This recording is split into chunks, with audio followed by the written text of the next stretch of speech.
I had always been aware of the deep web. You hear the craziest, most fucked up stories from people who had the balls to explore it. Websites that involve human experimentation, hiring a hitman, and even watching people through their own security cameras. It's fucked up, but honestly, I'd be lying if I said I wasn't just slightly interested. Now, just to point out, there was no malicious intent behind my exploration of the deep web. I was just curious to see if it was really as bad as people said it was. The first thing I stumbled upon was a website extremely centered around death, which gave me a really uneasy feeling, so I didn't hang around that webpage very long. It takes a bit to freak me out, so it's safe to say that I was a little surprised that I couldn't even handle the first website I clicked on, but hey, it's not supposed to be all unicorns and rainbows, right? Next, I clicked a website that was dedicated to watching people through security cameras. Most of the screens just showed empty living rooms and patios. Some of them showed oddly filled rooms, like rooms that were packed with stuffed animals, and another that was eerily decorated with Christmas lights and fake Santa statues. Another screen showed a young woman doing a yoga class that had like a lot of views on it. I didn't watch that one for very long. Something inside of me just made me feel ill and just wrong. Like what I was doing was sickening. I shook my head, blinking away any more curiosity before I hovered my mouse over the tiny X button to close the window. Right before I pressed the mouse, I saw a blue link under a black screen that said, "Proceed with caution." I bit back on my back teeth, yelling internally to leave the page. Don't click the link, it's not worth it. It could be murder.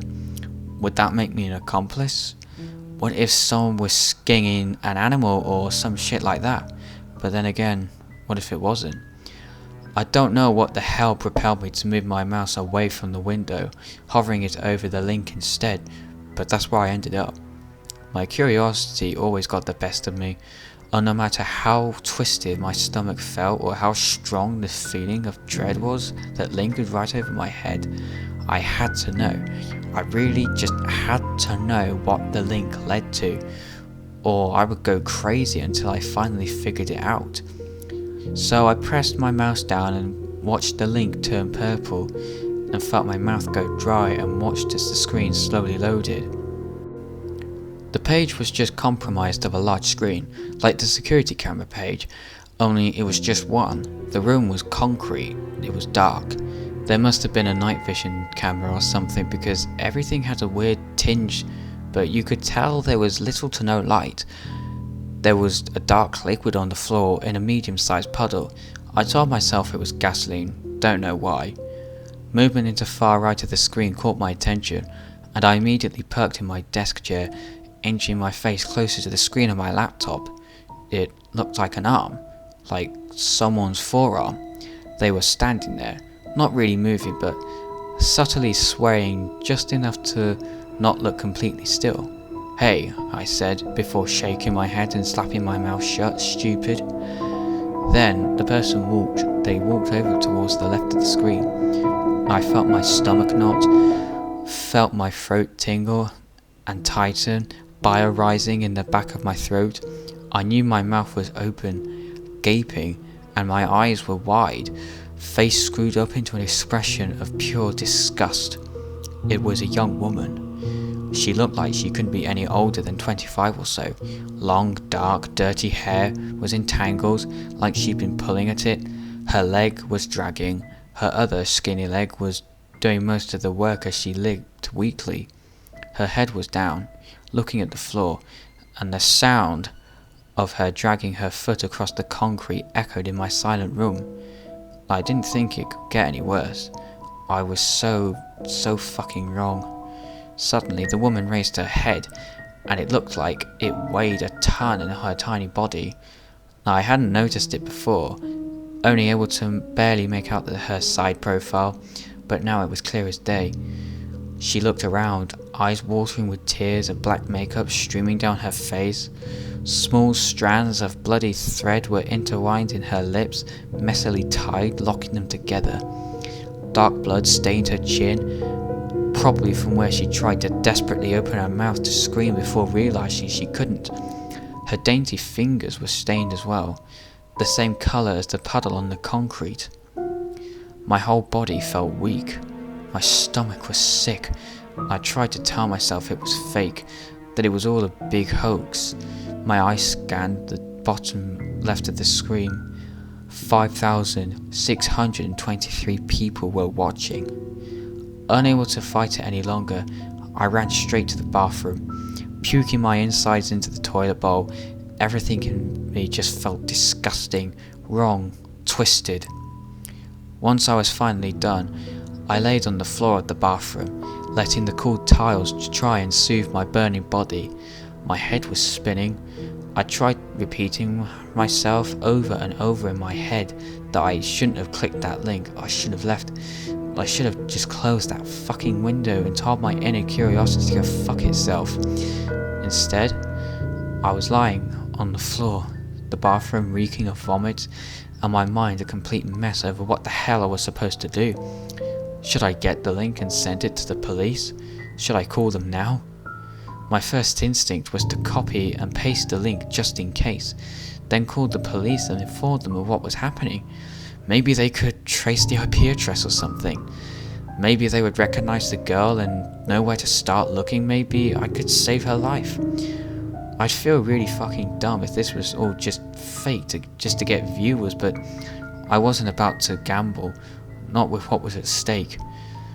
I ignored the dizzy feeling flooding my head as I jumped up, grabbing the doorknob and twisting it a bit too harshly. When I flung the door open, my phone buzzed in my pocket, scaring the living shit out of me. I stopped mid-panic, picked it up with shaky hands. I saw my girlfriend's name, and I immediately slid to answer. My voice was a complete wreck, my eyes finding the screen where the girl had shrunk down to the ground. The sound of her cries bouncing around the room, making my body feel rigid. I had nothing left to throw up, but I still felt so sick. Madeline, you're not going to believe what I just fucking saw. What? Are you okay? Have you been crying? No, I'm not okay, I answered, averting my eyes from the screen. I know you said to stay away from the dark web, but are you kidding me? Her voice went from a caring to mad in a split second. I told you to stay away from that place. You never listen to me. You never fucking do. There's a girl, I said weakly. She's trapped in some basement or something. Her mouth is like sewn shut. There's blood all over her face and hands. I don't know what to do, Madeline. The woman's cries got louder, more desperate but muffled. I'm so sorry. Close it out, clear your history and never go back there. I'm not kidding. But should I call? No. Her voice was stern now. You don't know if it's bullshit. It's probably staged to gain disgusting viewers apparently like yourself. People do it all the time. That's why I said it'd be best if you just stayed away from there. You could get yourself in a lot of trouble. I didn't say anything. Wordlessly walking over to the desk, my hand shook as I raised my mouse over to the small X once more. My eyes watched the number of viewers slowly tick higher and higher before I closed the window. I felt worse than before. Okay, we can file a report tomorrow, just in case, but for now, go to sleep and stay the fuck away. I can't believe you even went there in the first place. I didn't have the energy to argue with her. Guilt plagued my own body, drowning me. It was all I could feel. I told her goodnight, that I was sorry and that I loved her before I hung up and made my way to the couch to sleep. Well, at least try to sleep. It didn't feel right, even being in my bedroom or being anywhere near my computer. Not while that girl was still trapped, unable to scream for help, unable to talk to all. I know it could be fake, but was that really worth a risk I was wanting to take? I looked up some Google searches over what was fake on the dark web and read multiple stories about staged webcam videos, which made me feel a little better. It didn't make the sick, guilty guilt feeling go away though. It's safe to say that I didn't get much sleep. Every time I closed my eyes or even began to drift off, I would see that woman's face, the thread through her laced lips, and the blood staining her mouth, her fingers, the floor. I continued to grow more and more anxious and uneasy, deciding that maybe getting out of the house, heading over to the local CVS and picking up some melatonin might help. I threw my blanket off, slid on my shoes, grabbed my keys and wallet from the nightstand. The cool air felt amazing and did wonders to calm the whirlwind of thoughts in my mind. I went to check the time, realizing I'd left my phone at home. Not a huge deal, the store was only a few minutes away from my house. I ended up buying melatonin and a stronger sleeping pill just in case those didn't work. I also got a pack of bottled water to help rehydrate after I vomited up all my contents in the stomach earlier. By the time I got home, I felt much better. But that only lasted about 3 seconds before I noticed the front door was wide open. Now, I may have been in a state of shock and panic, but I never ever leave my front door open or even unlocked. My heart immediately began to race. I got out of my car, closing the door quietly and unlocking my trunk, grabbing the crowbar that I keep in there. "Who's there?" I yelled into the house, waiting for any noise. "Who is in there?" My own voice was shaking and weak. I was met with complete silence, keeping the crowbar up and ready to strike. I walked to the couch and felt for my phone. As soon as I found it, I hit the emergency button and waited until I got a hold of a 911 operator, letting her know that I think my house was just broken into. She told me the cops would be on their way. After checking in around the house for anything odd, I decided to give my girlfriend a call, letting her know what happened. The phone rang, and then rang some more. After getting a voicemail, I hung up, knowing that she'd probably be asleep this late at night. I waited about 20 minutes or so for the police to show up, and walked around with them like a lost scared puppy as they checked every room. They ended up just having me fill out a report telling me they'll keep patrol cars in the area just in case anyone else gets hit. As they were leaving, I checked to see if Madeline had called back yet, but there wasn't any missed calls. I, however, did notice several outgoing calls to her cell phone. Outgoing call to Madeline, 312, 314, 317, 320, and then another one at 3:56, which was around the time I had gotten home. My mind went into automatic panic, knowing for the fact that I did not make those calls. I quickly checked my texts, reading one that I'd apparently sent out at 3:23 in the morning. "Hey, can't sleep, gonna come over. Mind leaving the back door unlocked so I can get in?" I didn't send that message. My stomach dropped. My heart thudded loudly in my chest as I noticed her reply directly beneath. "Sorry, I was sleeping. Thanks for waking me up, by the way. Lose your key again? It's unlocked. Don't be late." Without a second thought, I jumped up, running to lock all the doors and windows in my house, keeping the crowbar tight in my hand as I ran to my car. I drove as fast as my little Civic would allow all the way to her house, ignoring any stoplights. It only took 3 minutes to get there, but I knew I'd still be too late. I made my way to her back door, feeling every cell in my body burn when I saw it was wide open. My face was hot, my hands were shaking, but I stepped in, crowbar raised like a bat, ready to swing. I tried to keep my emotions at bay as I looked around the house. "Madeline," I called out. "Are you okay, babe?" Nothing. Silence. "Madeline!" A small scream came from her bedroom just upstairs. My legs jerked into a run as I flew up the stairs, slamming her door open.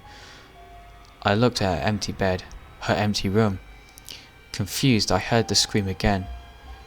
Only this time, I heard that it was coming through her computer monitor. I felt numb as I looked at the screen, noticing the same website I saw earlier. Only instead of one woman, I saw two. The first was lying on the floor, not moving, in that puddle of dark liquid. I recognized the second girl, just as I recognized her voice. My heart shattered as I saw her face, streaked in blood. The same threading was sewn into her eyelids, locking them shut. Her scream hit my bones, surrounded my body.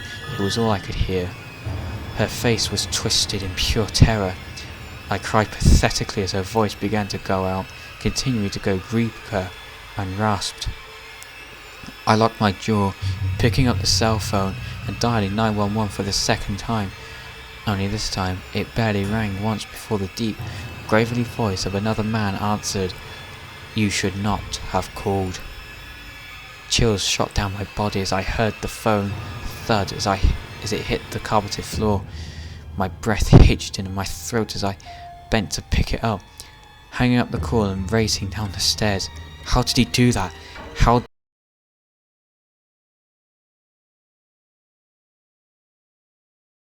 In a frenzy, as I sprinted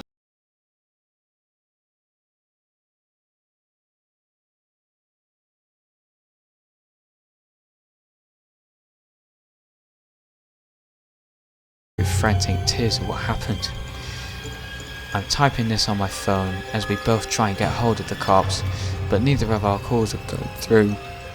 Now neither is a landline. I think someone is messing with our cellular signal and they may have cut her line, but we're going to keep trying.